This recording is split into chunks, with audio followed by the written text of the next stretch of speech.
Jesse Marsch has been talking about the Gold Cup, which is approaching. And he says he will pick the strongest possible available squad. In recent years, Canada, Mexico, the States have used it to rest some players and to try some new players in new positions, etc., etc. It's worked out pretty well for them all. But he says, no, because the World Cup's just a year away, we're going to get the best squad possible. Do you think that's the right call? Do you think he will be able to see Jonathan David, for example, playing this summer for Canada? Or is the strongest available squad really going to still be a little bit of experimentation? I think he needs to bring in the best he can. Whether he gets Jonathan David, I know it's a huge summer for him. Alfonso Davies, obviously, speedy recovery after the injury he picked up last games. But I think bring in the most experienced and best quality players you can, because we don't have qualifiers. So we don't have games that are going to be of note. So I think two guys on this screen right now will tell you how much the Gold Cup means if you win it.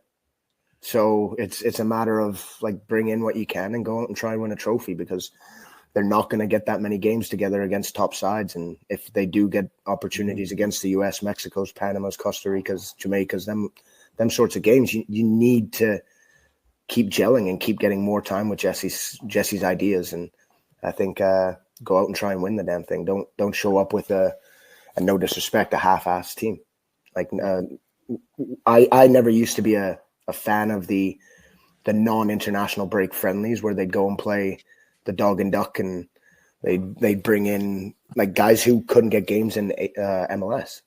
And it's like, well, why are you doing that for the national team? It used to be an honor to earn the shirt, and you're bringing in guys who would never get called in again.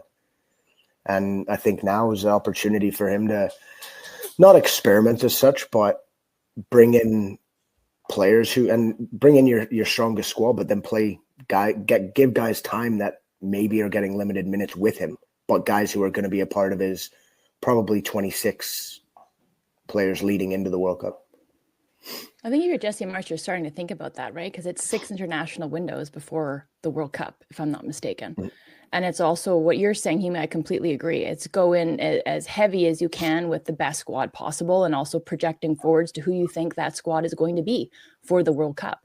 You're starting to plan if you're Jesse Marsch at this point. 100%. So if, Eustachio is going to be in the Club World Cup, it's in North America, can he stay and join Canada after he participates if Porto's eliminated? Like all of those scenarios are in play.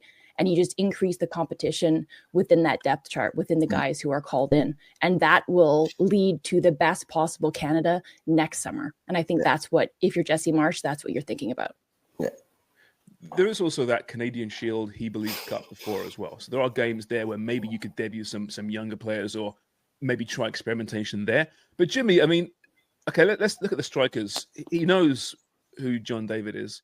He knows Carl Larin. He knows what they can offer.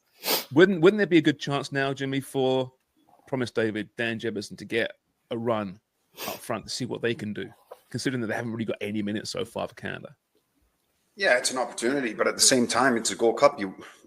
I agree with him. I would put the best squad that I have, because I'm looking at that and thinking that we could win this. And what better way to go into a World Cup if you can win a Gold Cup leading into the World Cup would be absolutely brilliant. Great for confidence. It'd be great for the fans, draw more attention.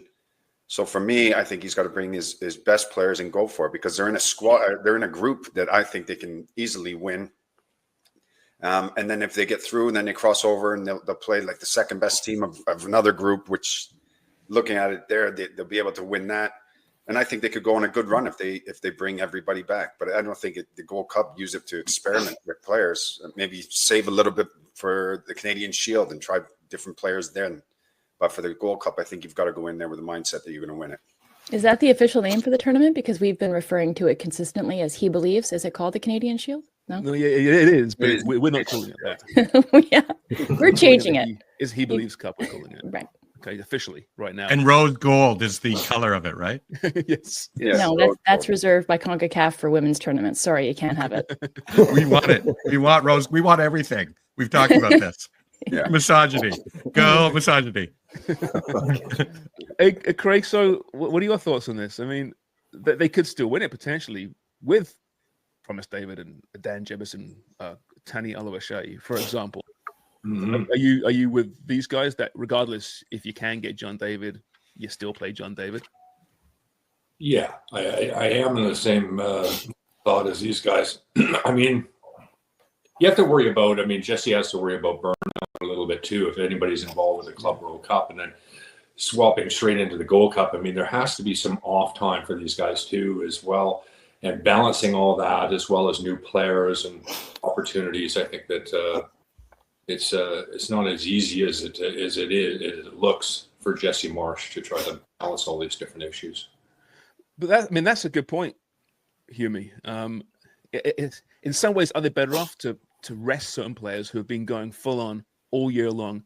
Is a rested Canada better than a Canada that have some more reps considering this year's tournament? Yeah, in a way, but I think the likes of like Jonathan David, it's a huge summer for him. So if he wasn't to come, I'd love to see him there. I can understand. It's a huge summer, out of contract. He's looking to set up what's going on for him. Eustaquio Club World Cup, yeah, but the rest of them, like if I'm Tajon Buchanan, I'm calling Jesse Marsch and saying, listen, I want to be there. Like he's been in and out of squads and coming back from the injury and Villarreal, and he's not getting the most amount of minutes. Like, go out and play. Like, it's an opportunity. And like Jimmy said, get the fans on board, like showing that your commitment's still there. Qualifying for the World Cup was great. Injuries, whatever. Now he's got to get back into the groove with Canada because he hasn't really done much with Canada since he got injured. And like Promise David and Jebison opportunities to play, they're still top players. Like, it's not like losing Jonathan David would be huge, but I understand it. Eustaquio would be huge, but again, I understand it. But for the rest of the squad, I'd have the full whack there. Like, I'd go out and do it. Okay, people go on about this burnout, but this is only new over the last couple of years. Like, Jesus. Like, what? Because sports sciences come in, people get tired. You get tired every year. Great point. No, but like how many times? Like, we only got the Gold Cup every other year when we were playing, guys. But you wanted to be there. Like, it was a good time to be with the group, and you were traveling North America. You were going and playing games and pulling on the jersey, and it was something I look forward to. Like, it was even then, and don't get me wrong, I hated it at times because I would come in and sit my ass on the bench. But I was there, and I wanted that 5 minutes. I wanted that 20 minutes. I wanted that half an hour just to pull on the jersey. So burnout was always a factor, but it's only a factor if you allow it to be a factor. Like, want to play. I wanted to play games every 2 days. That was just me. So I don't see why people nowadays are complaining more and more about it. I get it at the very, very top where they've added in this stupid Club World Cup in the middle of summer. Like, I get it. But that's a money grab, and these clubs have to do it. But I think with Canadian players, one or two aside, I think everyone should be chomping at the bit to get there and pull on the jersey that one extra time, because you never know if it's your last. So, like, keep going. Like, keep doing it and go out and prove that we are the top team in CONCACAF, which we're proving time and time again. Okay, we struggled against Mexico a couple months or a couple weeks ago, but other than that, we play the States and we made them look distinctly average. So I think we need to just keep the full squad together and go and do what we can. Hey, Craig, let me ask you this. Sorry, Dubs. When you saw the draw, Curacao, El Salvador, Honduras, you must have been terrified, right? Because I know you get very worried when you see Canada playing these crap teams. Sorry, you broke up there a little bit. Oh, sorry. I know you are renowned for getting very worried and concerned for Canada when they get drawn against crap teams. And when you see Honduras, respect to Honduras, pretty good. El Salvador, Curacao. Are you worried about the Gold Cup, Craig, or are you feeling confident they can get through this group phase? Well, I think we're good enough to get through the group, Sharms. I really do. Good. Finally. I'm a little bit worried about Curacao because they are a little bit of they're a bunch of ringers. Oh, here we go. Here we go again. Yeah, they play in the Dutch third division, right? Yeah. That's right. Yeah, they're not as bad as they seem, but yeah, I mean, what an opportunity for Canada. They've got to try to get through the door when they can. We've said this before, winning trophies, winning something. Nobody outside of the U.S. and Mexico has ever won the Gold Cup except for us in 2000. It's very rare. You're playing away. It's difficult to win, but it's an opportunity, like Humey says. I was going to say... Oh, sorry, Dubs, go. Go ahead, birthday boy. You go. Well, because we're talking about Gold Cup, our friend Hercules Gomez had some pretty strong takes. So I'll read one. CONCACAF needs to stop playing the Gold Cup in the USA. The tournament design is downright insulting. They want Mexico versus the U.S. men's team in the final, but I guarantee that would not happen if this tournament were held with a real draw and on different soil. He then goes on to say, full stop, always playing the Gold Cup in the United States. Full stop. Stop always playing the Gold Cup in the United States. So he's throwing this out, but infrastructure-wise, aren't they basically one of the only countries who could handle it? And I understand what he's saying. They want U.S. men's team and Mexico. It's the biggest, rivalry, I guess, in CONCACAF to get people there. Is that not the truth? Is this Jimmy? I think you've said it before that the Gold Cup should remain in the U.S. No, I didn't. No? Say no. I didn't say that. But I understand what he's saying, and I agree with him. I think it should be moved around. I don't see why Honduras or El Salvador or Mexico, Panama, Costa Rica, they all have domestic pro leagues. They all have stadiums. I don't see why they wouldn't be able to accommodate a Gold Cup. I mean, we saw in the Nations League, they're playing in 80,000 seat stadiums. And even if you get 20,000, it looks ridiculous on TV. They need to be playing in smaller stadiums, MLS stadiums. And I think just the optics would look a lot better. But I would like to see them move this tournament around and even have it in Canada, the whole tournament. I mean, why not? And I think it makes it a level playing field when you do end up moving it around. Well, Dubs, Vancouver's hosting the first game for Canada at this year's Gold Cup. And hopefully, as Wonger keeps saying, hopefully it's nice weather to draw out, all the fans. It'll probably be raining, according to Wonger. Raining and miserable like it always is in Vancouver. I love the response, by the way. I missed that podcast, but man, Wonger's really pissed off the West Coasters. It's great. I love Lisa that. had some brilliant kind of follow-ups or retorts to that. It He was did. like, still raining on my dog walk, and it was like a beautiful blue skies, sunny day, glorious day in Vancouver. I didn't realize how much fun it is being a troll. It's fun. Yeah, amazing. I didn't realize that. It's fantastic. Could be a new career for you. But Dubs, what's your thoughts on this? I mean, I understand why it's in the States. Obviously, they got the infrastructure, but I think Mexico's got some pretty good stadiums. Yeah. I think that's what Herc's saying. I mean, Jimmy made a good point too, though. Like you look at some other countries in CONCACAF, not necessarily heavyweights like the US and Mexico, but they can absolutely host a tournament of this magnitude. But it's just they're not given priority, and neither is Canada. I don't think Canada ever will be. But yeah, I think it's good that it's sprinkled around. But I think I'd like to see Mexico host it as well, or some of the some of these other countries. But going back to Humey's previous point about the congested fixtures and the load management on these players, I think that's something that Jesse Marsch is obviously considering, right? As he's projecting forward, you're looking at how much is in these players' legs. Obviously, you want them healthy. You want a fit squad going in so that you have your absolute best to be able to choose that roster.